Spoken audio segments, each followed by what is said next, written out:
Bonsoir Émilie. Vous êtes le président de la Chambre monégasque de la communication et de l'événementiel. Le Grand Prix de Monaco est l'un des événements qui mobilise le plus votre secteur en cette période. Oui, évidemment, oui, pour le secteur événementiel. Oui, effectivement, on fait, la plupart des agences font tous les événements à Monaco, mais le Grand Prix, ça reste quand même le plus gros de l'année.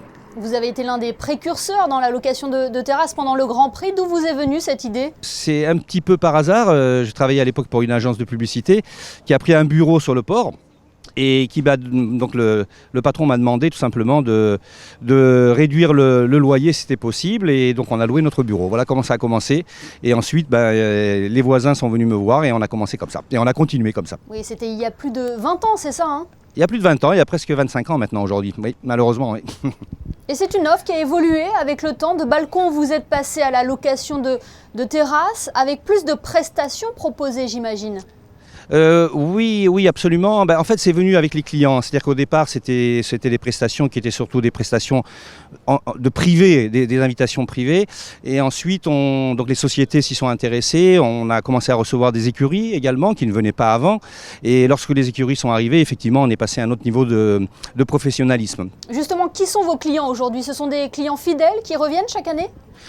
Oui, pour la plupart. Nous, on a effectivement 90% de clients. On a des écuries, nous avons également des sociétés locales, banques et autres. Et plus récemment, puisque nous sommes maintenant partenaires avec un groupe américain qui est partenaire de l'Automobile Club de Monaco. Et cette année particulièrement, ils ont réservé pas mal de toits-terrasses en tous les cas. Alors que recherchent principalement vos clients? Ils veulent bien sûr la vue des espaces qu'ils puissent décorer, qu'ils puissent mettre, donc faire à leur effigie, qui soient confortables. C'est la proximité du circuit. Les terrasses les plus prisées sont bien sûr celles qui sont sur la ligne de départ. Et il y a des demandes qui vous ont étonné, parfois des défis à relever? On a eu des défis à relever. Peut-être moins cette année, parce qu'on est quand même maintenant bien rodé, mais on a eu par le passé, oui, des demandes assez spéciales. On a dû, notamment sur les toits terrasses, je me rappelle avoir vidé avec des grues pas mal de mobilier, mais aussi des plantes. Donc oui, on a eu quelques petits exploits à faire quand même. Et forcément, tout cela a un coût. À combien s'élève la location d'une terrasse pendant le Grand Prix? Franchement, c'est très variable parce que ça dépend de l'emplacement, ça dépend de la hauteur, ça dépend de l'immeuble où on est et ça dépend des prestations que le client demande. Avant Covid, les prix pour une très belle terrasse étaient aux alentours des 2005, entre à peu près à 2500 € par personne pour le week-end, pour le samedi et le dimanche, avec tous les services compris. Gérald Moine, vous parliez de yacht tout à l'heure. L'attente est la même parce qu'il n'y a pas la même vue sur le circuit dans ce cas de figure, hein.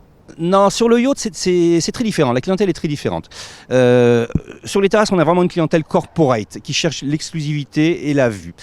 Sur le yacht, les gens viennent plus pour vivre l'ambiance.